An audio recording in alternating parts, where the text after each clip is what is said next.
നമസ്കാരം. ഈ അടുത്ത കാലത്ത് ചില വിദേശ രാജ്യങ്ങളിൽ, അതായത് പാകിസ്ഥാനിലും അമേരിക്കയിലും അതുപോലെ തന്നെ കാനഡയിലുമൊക്കെ ചിലർ കൊല്ലപ്പെടുന്നുണ്ട്. ഇന്ത്യ വിരുദ്ധരായ ചില ആളുകൾ കൊല്ലപ്പെടുന്നുണ്ട്. അജ്ഞാതരാണ് ഇവരെ കൊല്ലുന്നത്. ഈ അജ്ഞാതരെക്കുറിച്ച് പിന്നീട് യാതൊരു അറിവുമില്ലാതെ പോകുന്നു.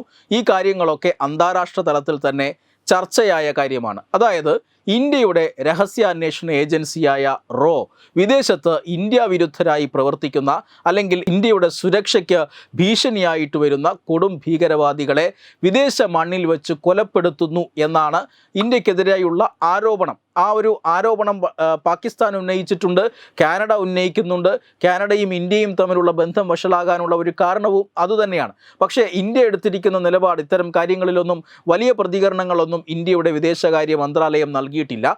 മാത്രമല്ല, വിദേശകാര്യ മന്ത്രാലയം പറഞ്ഞു വരുന്ന കാര്യം, ഇന്ത്യ ഒരു വലിയ ജനാധിപത്യ രാജ്യമാണ്, നിയമവാഴ്ചയുള്ള രാജ്യമാണ്, നിയമത്തിനതീതമായി ഇന്ത്യ ഒന്നും ചെയ്യാറില്ല എന്ന ഒരു വിശദീകരണമാണ് ഇന്ത്യയുടെ വിദേശകാര്യ വകുപ്പ് നൽകി വരുന്നത്. പക്ഷേ പാകിസ്ഥാൻ ഇപ്പോൾ അമേരിക്കയുടെ മുന്നിലേക്ക് ഈ പരാതിയുമായി പോയിരിക്കുകയാണ്. അതായത് തങ്ങളുടെ മണ്ണിൽ വെച്ച് ലഷ്കർ ഇ ത്വയ്ബ എന്ന ഭീകരവാദി സംഘടനകളുമായും ജെയ്ഷെ മുഹമ്മദ് എന്ന ഭീകരവാദി സംഘടന, ഇത്തരത്തിലുള്ള ഭീകരവാദി സംഘടനകളുമായി ബന്ധമുള്ള, ഇന്ത്യക്കുള്ളിൽ നേരത്തെ തന്നെ ആക്രമണങ്ങൾ നടത്തിയിട്ടുള്ള അല്ലെങ്കിൽ ഇന്ത്യയിൽ നടന്ന ആക്രമണങ്ങളിൽ മുഖ്യപ്രതിയായി ഇന്ത്യ കരുതുന്ന ചില ആളുകളെയൊക്കെ ഇങ്ങനെ പാകിസ്ഥാനിൽ വെച്ച് വധിക്കപ്പെടുന്നുണ്ട്.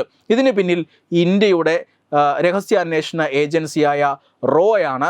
റോ ഇത് അതിവിദഗ്ധമായി തന്നെ പാകിസ്ഥാനിൽ നടത്തുന്നുണ്ട്. ഇങ്ങനെയുള്ള ഓപ്പറേഷൻ നടത്തി തെളിവുകൾ ഒന്നും തന്നെ അവശേഷിക്കാതെ നടത്തുന്നതിൽ ഇന്ത്യയുടെ രഹസ്യാന്വേഷണ ഏജൻസി വിജയിക്കുന്നു. ഇത് കൃത്യമായി ഇതിന് ഒരു അന്താരാഷ്ട്ര ഇടപെടൽ വേണം.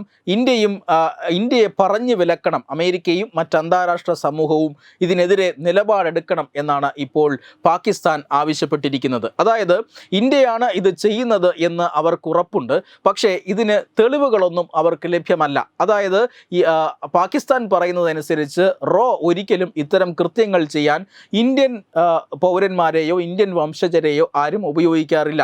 പകരം പാകിസ്ഥാനിൽ നിന്ന് തന്നെയുള്ള ചില ലോക്കൽ ക്രിമിനലുകളെ ഉപയോഗിച്ചാണ് ഇത്തരം ആളുകളെ കൊന്നിരിക്കുന്നത്. പാകിസ്ഥാനിലെ ജയിലിൽ വെച്ച് ഇന്ത്യക്കാരനായ ശരബ്ജിത്ത് സിംഗിനെ കൊന്ന പ്രതിയെ പോലും ഇങ്ങനെ അജ്ഞാതർ കൊന്നൊടുക്കി എന്ന കാര്യം ഇപ്പോൾ പാകിസ്ഥാൻ പറയുന്നുണ്ട്. ഇതൊക്കെ ചെയ്യുന്നത് ഇത്തരത്തിൽ ഇന്ത്യക്കാരെ ഉൾപ്പെടുത്താതെ അതത് രാജ്യങ്ങളിലെ ലോക്കൽ ക്രിമിനലുകളെ ഉപയോഗിച്ചുകൊണ്ടാണ്. ഇതിന് കൃത്യമായി വലിയ രീതിയിൽ പണം റോ ഒഴുക്കുന്നുണ്ട്. ഈ പണം ഒഴുക്കുന്നതും റോ നേരിട്ടല്ല, മറിച്ച് ദുബായ് ആസ്ഥാനമാക്കി പ്രവർത്തിക്കുന്ന ചില ബിസിനസ്സുകാരാണ് ഇതിന് പിന്നിൽ പ്രവർത്തിക്കുന്നത് എന്നുമൊക്കെയാണ് ഇപ്പോൾ പാകിസ്ഥാൻ അമേരിക്കയ്ക്ക് മുന്നിൽ പരാതി പറഞ്ഞിരിക്കുന്നത്. ഇതിനെതിരെ തങ്ങൾക്ക് തെളിവുകളൊന്നും തന്നെ തരാനില്ല. ഏറ്റവും പ്രധാനപ്പെട്ട കാര്യം, തങ്ങളുടെ വിശ്വാസ്യതയ്ക്ക് നേരെ വലിയ ചോദ്യചിഹ്നം ഉയരുകയാണ്. ഇന്ത്യ തങ്ങളുടെ മണ്ണിൽ കയറി ഇങ്ങനെ കളിക്കുമ്പോൾ തങ്ങളുടെ പരമാധികാരം നഷ്ടമാകുന്നു. മാത്രമല്ല, പാകിസ്ഥാനും ഒരു രഹസ്യാന്വേഷണ ഏജൻസി ഉണ്ട്, ISI.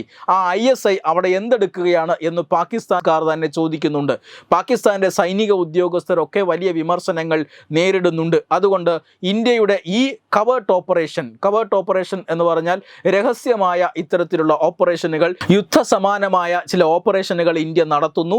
അതിന് ഇന്ത്യയെ പറഞ്ഞു വിലക്കണം, ഇന്ത്യയെ തടയിടണം എന്നാണ് ഇപ്പോൾ അമേരിക്കയ്ക്ക് മുന്നിൽ വച്ചിരിക്കുന്നത്. സത്യത്തിൽ ഒരു യുദ്ധം എന്ന് പറഞ്ഞാൽ നേരിട്ട് ഇരു രാജ്യങ്ങളും തമ്മിൽ കാടടച്ച് അങ്ങോട്ടും ഇങ്ങോട്ടും വെടിവെക്കുക, ഇരു രാജ്യങ്ങളുടെയും പ്രധാനപ്പെട്ട തന്ത്രപ്രധാനമായ പ്രദേശങ്ങളിൽ മിസൈലുകൾ ഉപയോഗിച്ചും ബോംബുകൾ ഉപയോഗിച്ചും ഡ്രോണുകൾ ഉപയോഗിച്ചും ഒക്കെ തകർക്കുക, അങ്ങനെ ഒരു രാജ്യത്തെ മൊത്തം നിലംപരിശാക്കുക എന്ന ഒരു രീതി മാത്രമല്ല, ഇത്തരത്തിൽ ഇന്ത്യയുടെ സുരക്ഷയ്ക്ക് ഭീഷണിയാകുന്ന അല്ലെങ്കിൽ മറ്റേതൊരു രാജ്യത്തിൻ്റെയും സുരക്ഷയ്ക്ക് ഭീഷണിയാകുന്ന ആളുകളെ അവർ ലോകത്തിൻ്റെ ഏതു ഭാഗത്താണോ ഇരിക്കുന്നത് അവരെ കൃത്യമായി കണ്ടെത്തി അവരെ ഇല്ലാതാക്കുക വഴി ലക്ഷക്കണക്കിന് ആളുകളുടെ ജീവൻ രക്ഷിക്കുക എന്ന രീതിയിലുള്ള ഒരു കവേർട്ട് ഓപ്പറേഷൻ, അത് ഇതിനു മുമ്പ് വിജയകരമായി നടത്തിയിട്ടുള്ളത് മൊസാദിനെ പോലെയുള്ള ഏജൻസികളാണ്. എന്നാൽ ഇപ്പോൾ മൊസാദ് മാത്രമല്ല, ഇന്ത്യയുടെ രഹസ്യാന്വേഷണ ഏജൻസിയായ റോയും അത്തരത്തിൽ ചെയ്യുന്നുണ്ട് എന്നാണ് പാകിസ്ഥാൻ ഇപ്പോൾ ആരോപിക്കുന്നത്. പക്ഷേ അന്താരാഷ്ട്ര സമൂഹത്തിൽ ഈ ആരോപണത്തിന് വലിയ പിന്തുണയൊന്നും കിട്ടിയിട്ടില്ല. ഒന്നാമത്തെ കാര്യം, ഇന്ത്യയുടെ നിലപാട് തന്നെയാണ്. ഇന്ത്യക്കെതിരെ തെളിവുകൾ കൊണ്ടുവരൂ എന്നാണ് ഇന്ത്യ പറയുന്നത്. പക്ഷേ തെളിവുകളൊന്നും ആർക്കും ലഭ്യമല്ല.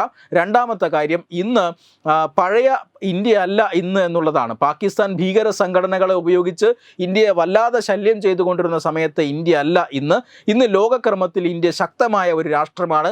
വലിയ സ്ഥാനം ഇന്ന് ലോകക്രമത്തിൽ ഇന്ത്യക്കുണ്ട്. അതുകൊണ്ട് തന്നെ ഈ രണ്ട് ഘടകങ്ങളും പാകിസ്ഥാൻ്റെ ഈ ആരോപണത്തോട് വലിയ പ്രതികരണം ലഭിക്കാത്തതിന് കാരണമാണ്. അമേരിക്കയോടും മറ്റു പല രാജ്യങ്ങളോടും പാകിസ്ഥാൻ ഇക്കാര്യം പറയുന്നുണ്ട്. പക്ഷേ പാകിസ്ഥാൻ ഇക്കാര്യത്തിൽ വേണ്ടത്ര പിന്തുണ ലഭിക്കുന്നുമില്ല. Web desk Tatwamayi news. Powered by Jyothis, realising your dream home. Our ongoing luxury apartments projects are Crown near Karivattam, The Square near UST Global, White Manor near Attigal Ambalathra, and Evergreens Luxury Villas near Tirumala. Call 90482 55599. Jyothis Building Promoters Private Limited, Thiruvananthapuram.